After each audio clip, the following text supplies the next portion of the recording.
Hello everyone. In this video, I am going to do a quick walkthrough of the E&M section and an explanation of a couple of key points from that section. There'll have to be more videos because this is a very complicated part of the CPT, which is why we spend more time on it than other sections. So if you have your 2023 manual, you will have to have the 2023 for this to make sense because a lot of changes have taken place since last year. But we can flip up to page 5, which is where our guidelines start. And that's where I would recommend putting your tab. So like I've said in a previous video, each section has its own guidelines. It's just a few pages. So, but E&M has probably the longest guidelines of any of the sections, just because it is more complicated. As I said, E&M stands for Evaluation and Management. So basically what that means is these are the codes that pay for the provider's time, okay? These are definitely the most used codes. Anytime you go into the doctor and the doctor even just talks with you, gives you some guidance, whatever they're doing, even if they don't provide like a service, an actual physical service or surgery or a injection or anything like that, that would be E&M. So this is definitely the most used section. You'll also note if you flip up to the actual codes themselves, which start, if I can find them, on page 13. This is where we have office or outpatient services. You'll notice that the codes are in the 90,000 series. When we talk about codes in E&M, we talk about them in series. So 10,000 series, 20,000 series, 30,000, and it goes all the way up to that 90,000. But since these are the most utilized codes, we've moved them to the front of the manual. So that's why they're here at the front, rather than being in actual numeric order like the rest of the manual. So that's one thing you will note here. But as you go through it, you'll see that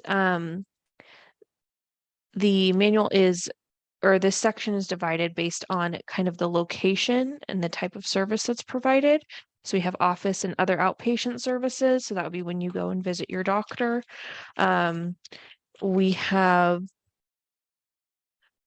hospital observation services and hospital inpatient services. So this is going to be when you're actually admitted to the hospital, and this is the provider's time when they are working with you in the actual hospital. We have consultation services. So if you're not the provider's actual patient, but we're consulting with another provider to get more information, we have codes for that.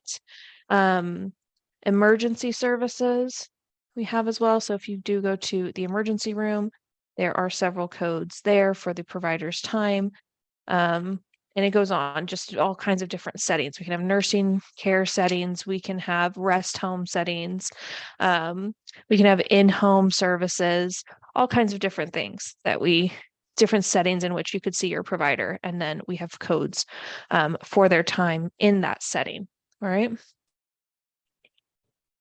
The other thing that I wanted to point out specifically for this video is new and established patient and initial and subsequent services. So these are going to be two of the main things that we need to know before we get into actually figuring out how to select the right level, the right code in this section. New and established patient, a lot of the sections are divided, especially outpatient.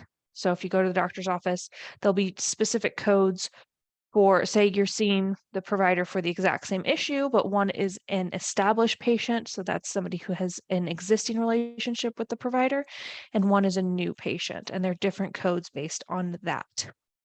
So what is important to know about new and established patient is how do we determine what that is? So if you look at page 5, you will see that there is a little decision tree that is quite helpful. But basically, the main rule is if you haven't seen that provider in the last 3 years, then you are a new patient. Okay. That's the primary rule. So if you want to write that down somewhere.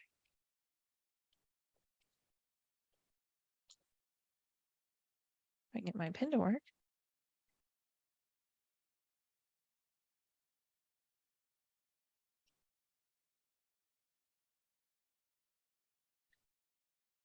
So if you haven't seen that provider in the last 3 years, you're considered a new patient. And so that would affect which code is being selected.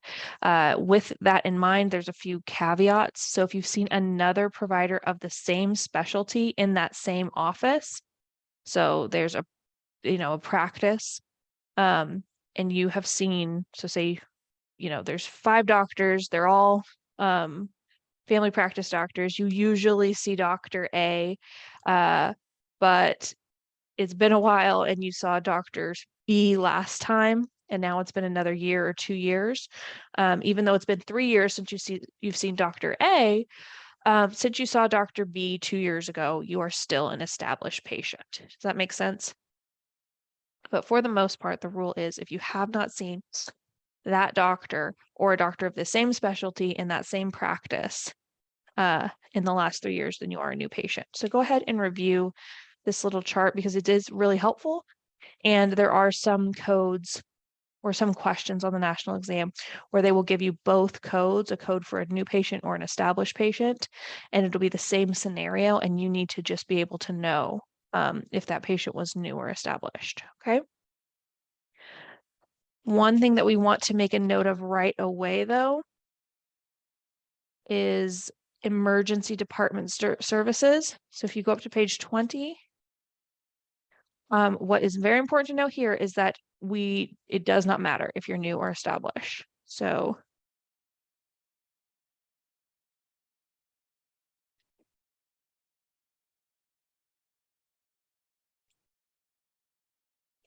I would make a note of that for you because that will definitely be one that on some quiz or maybe even on the national exam, someone is going to try to trip you up by saying, oh, this was an established patient came into the ER. How would you code that? And then you're going to get confused. So make sure you make a note of it, that there's no expectation around emergency department visits or services that the patient will be new or established. We don't consider that at all, okay? So I'd make a note of that. And then the other thing I wanted to get into in this video is the difference between initial and subsequent services. So initial services, because this is also something that's specified in some of the codes. Initial services when the patient has not received any professional services from the physician. In this, and it's kind of goes the same way as the established. So if you've not gotten any services from your doctor or a doctor of the same specialty in the same practice before, then it would be considered an initial service.